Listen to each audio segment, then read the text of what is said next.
Assalamualaikum warahmatullahi wabarakatuh. Alhamdulillah, nahmaduhu wa nastaghfiruh wa na'udzu billahi min shururi anfusina wa min sayyiati a'malina. May yahdihillahu fala mudilla lahu wa may yudlil fala hadiya lahu. Asyhadu an la ilaha illallah wahdahu la syarika lahu wa asyhadu anna Muhammadan 'abduhu wa rasuluh. أرسله الله بالهدى ودين الحق ليظهره على الدين كله ولو كره الكافرون.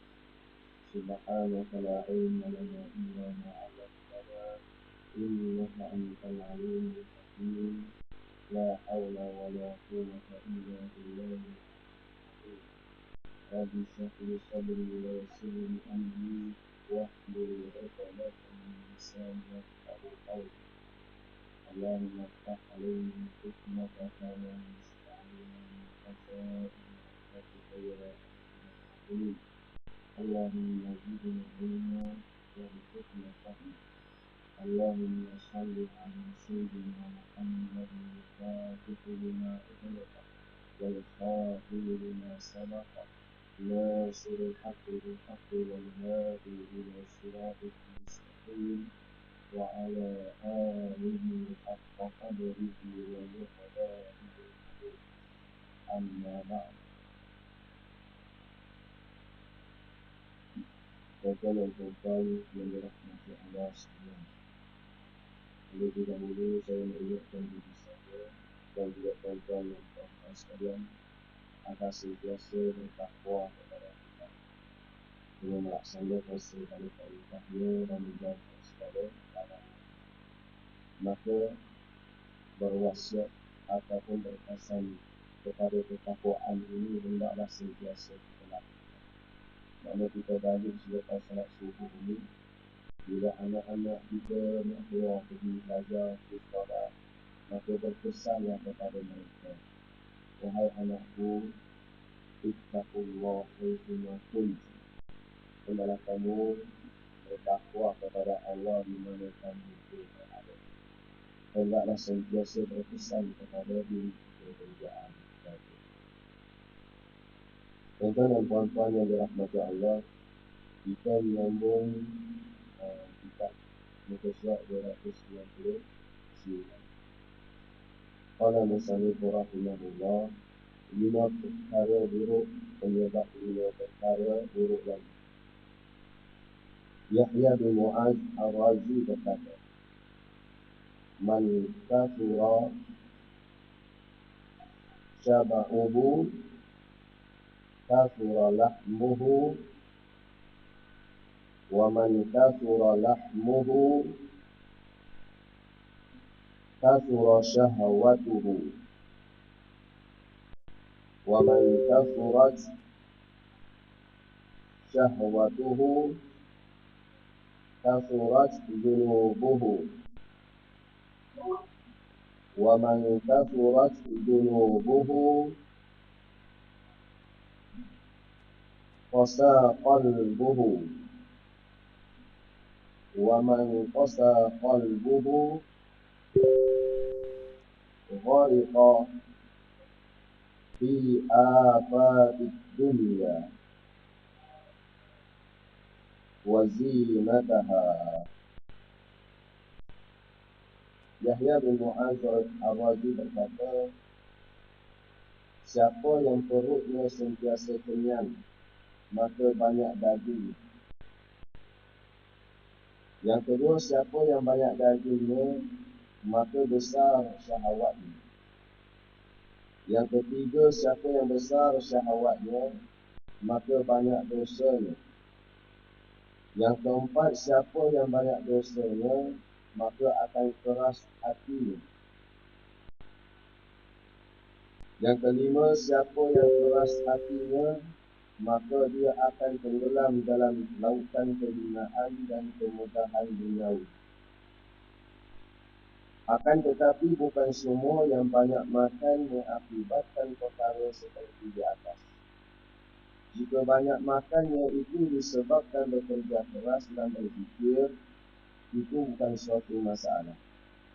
Sebahagian wali dalam tarikatnya menyarankan agar banyak makan kerana makanan itu telah akan dicernakan dengan segera seimbang dengan semangat ibadah yang tinggi, aktiviti zikir, solat, tarian panah dan ibadah yang lain memerlukan kalori yang tinggi, berbeza dengan zikir penyuci hati biasa seperti hari selawat.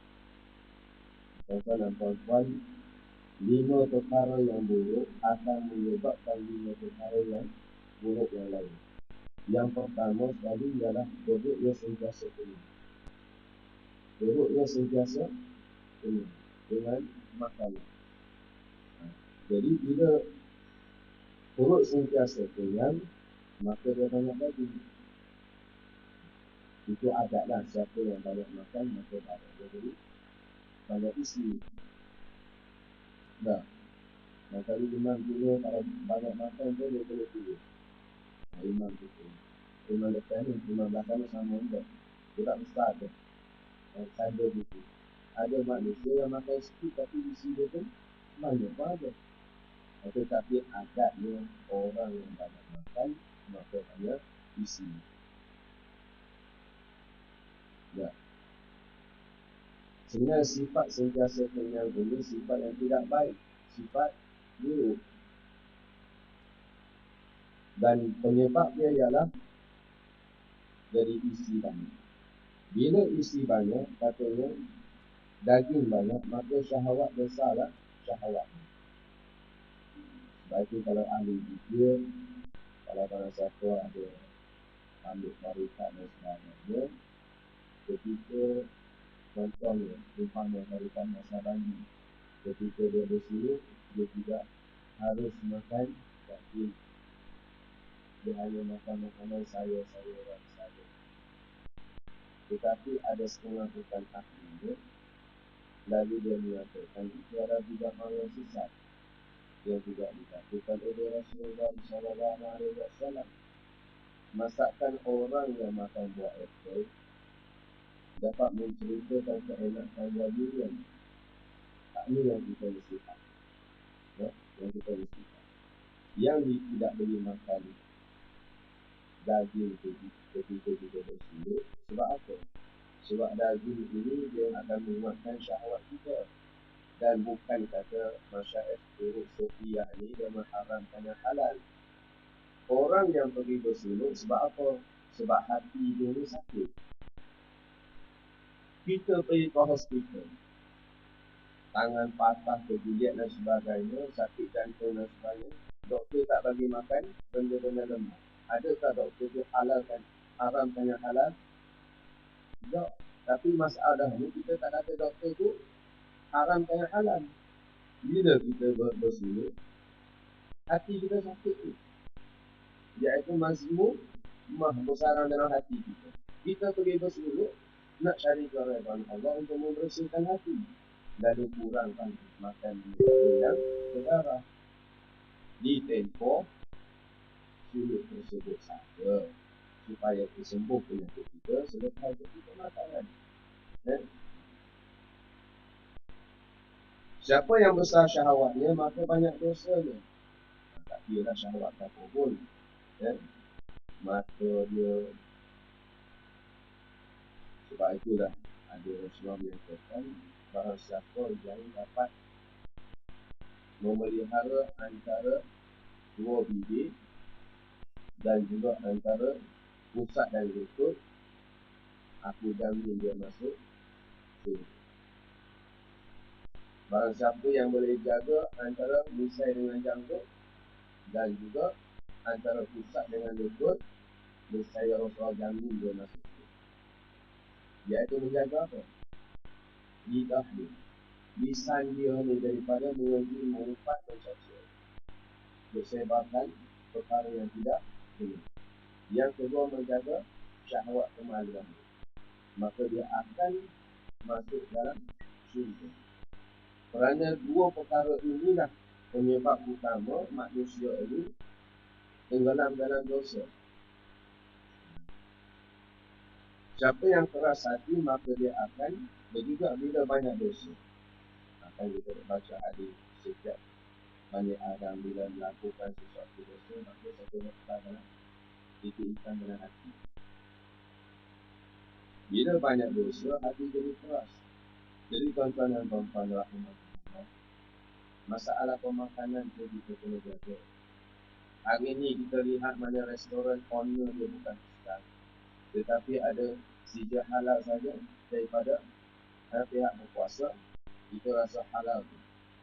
Sedangkan Rasulullah pun larang orang yang tak solat makan masakan orang yang tak solat. Ini apa tak lagi restoran yang bukan milik orang Islam, penyediaan makanan dia adalah orang Myanmar dan Vietnam dan sebagainya yang tak tahu erti hukum bersuci langsung. Dan kita makan masakan mereka ni. Sebab itu umat Islam hari ini, bila nak bangun solat subuh, payah. Bila nak baca Quran, payah. Bila suruh lama dalam majlis ilmu, payah. Sebab apa? Sebab hati gelap. Hati gelap punca daripada makanan. Jadi hati jadi keras. Bila hati keras, maka dia akan tenggelam dalam lautan kehinaan dan kemegahan duniawi. Dosa pahala dia tak kira bila hati kita ni keras. Jadi katanya, akan tetapi bukan semua yang banyak makan mengakibatkan perkara seperti di atas. Jika banyak makannya itu disebabkan bekerja keras dalam berzikir. Jadi orang yang banyak makan, dia bekerja keras dalam berzikir, itu bukan suatu masalah. Kalau orang itu semakin kuat makan, semakin dia banyak berzikir, semakin banyak beribadah kepada Allah, tak mengapa dah. Tetapi jarang sekali orang yang kenyang dia dapat melaksanakan ibadah dengan baik. Bila perut kenyang, mata pun dah berat. Nak baca Quran pun rasa mudah dan sebagainya. Sebahagian wali dalam tarikatnya menyarankan agar banyak makan kerana makanan itu kelak akan dicernakkan dengan segera seimbang dengan semangat ibadah yang tinggi, aktiviti zikir, solat, tarian fana dan ibadah yang lain memerlukan kalori yang tinggi berbeza dengan zikir penyedih hati biasa seperti Hanus Syahab. Lagu mana di dalam kitab ni pun ada sebut tarian. Boleh ke tak? Zikir tarian boleh ke tak? Tuan-tuan dan puan-puan, boleh ke tak boleh? Masalah ni masalah khilaf ya. Masalah khilaf. Seseorang yang berzikir bila dia fana, itu dia terlalu mabuk lah. Dia dah seumpama orang yang sedang meminum khamar, lalu kemabukan, dia tidak sedar apa. Jadi nak tengok orang kata perkara ni haram tapi dah habis tu ahli tu. Dia sendiri itu dari mula suka makan. Kita buat contoh. Kalau orang yang daripada awal bau durian pun tidak boleh, terus saya tanya dia dah rasa durian tu sedap lagu mana. Sebab daripada awal dia dah anti durian dah. Bau pun tak boleh. Sumpalah orang yang anti tarikat. Daripada awal sebut tarikat dia rasa sesat. Lagu mana kita nak minta dia keluarkan hukumnya betul. Tak ada benda yang betul, semua yang sesat. Sedangkan dia tidak ada dalil yang mengharamkan. Dan ada sebuah kitab, ada 5 tajuk kitab tu, kitab bahasa Arab. Hamba lupa tajuk. Tapi di situ ada 500 dalil untuk menjawab balik mereka mengatakan zikir tarian itu haram.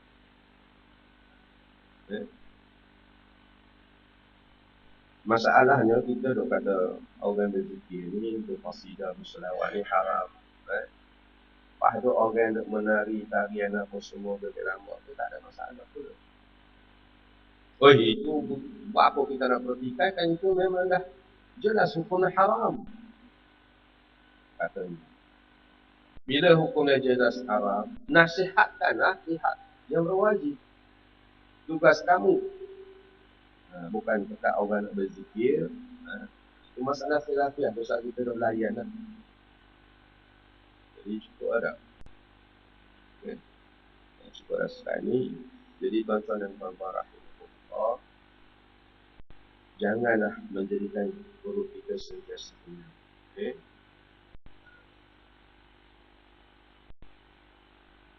Kalau boleh biarlah sentiasa berlapar. Biar sentiasa berlapar. Biar kita punya rohani kenyang tak apa. Tapi kalau jasmani kenyang, maka rohani kita pun lemah. Itu cara dia. Dan mudah-mudahan bila kita kurang makan, kurang isi badan kita, maka kuranglah syahwat kita. Ya, bila kita kurang syahwat, maka kita kuranglah dosa.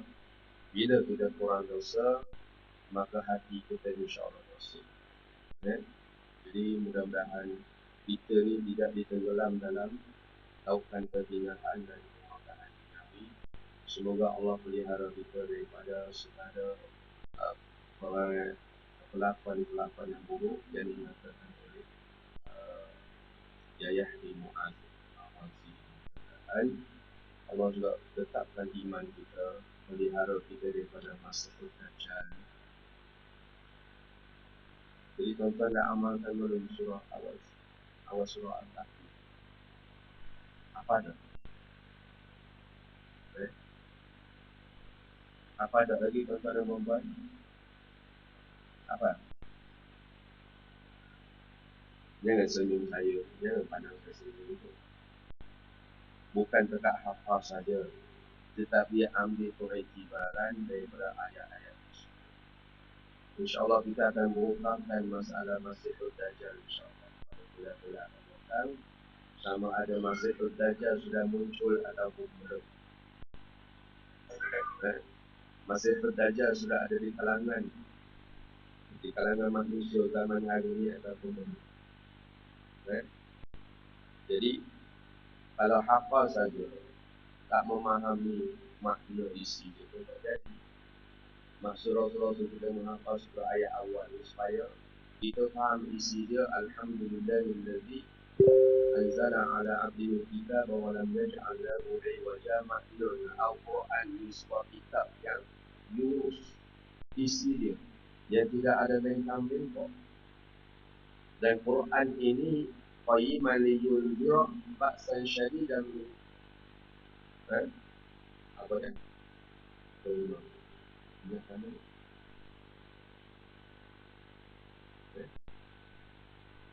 قيما لينذر بأسا شديدا من لدنه ويبشر المؤمنين الذين يعملون الصالحات. Dan Quran ini dia menjadi amaran, memberi amaran kepada orang yang tidak mau beriman. Jadi kita perlu ambil kisah daripada sini bagaimana Ashabul Kahfi ini. Dikala berlakunya fitnah banyak dalam masyarakat ketika dan raja dia begitu zalim terhadap rakyatnya, lalu mereka membawa diri mereka masuk dalam gua ini untuk menyelamatkan akidah mereka. Ini sebenarnya intisari yang dapat kita ambil, betapanya kita ini perlu hindari diri kita daripada fitnah Dajjal dan fitnah-fitnah yang terlalu banyak. Ingat, salah satu fitnah yang besar dalam rumah kita adalah dari kaca television dan dia punya speed yang besar sekali ialah Astro. Mulai hari ini buanglah semua.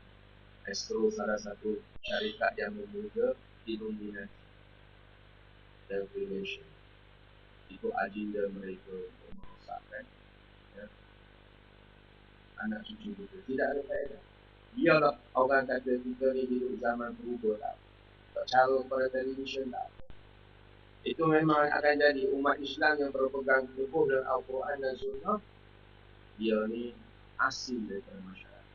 Satu robak seperti orang yang datang dan orang tak kenal.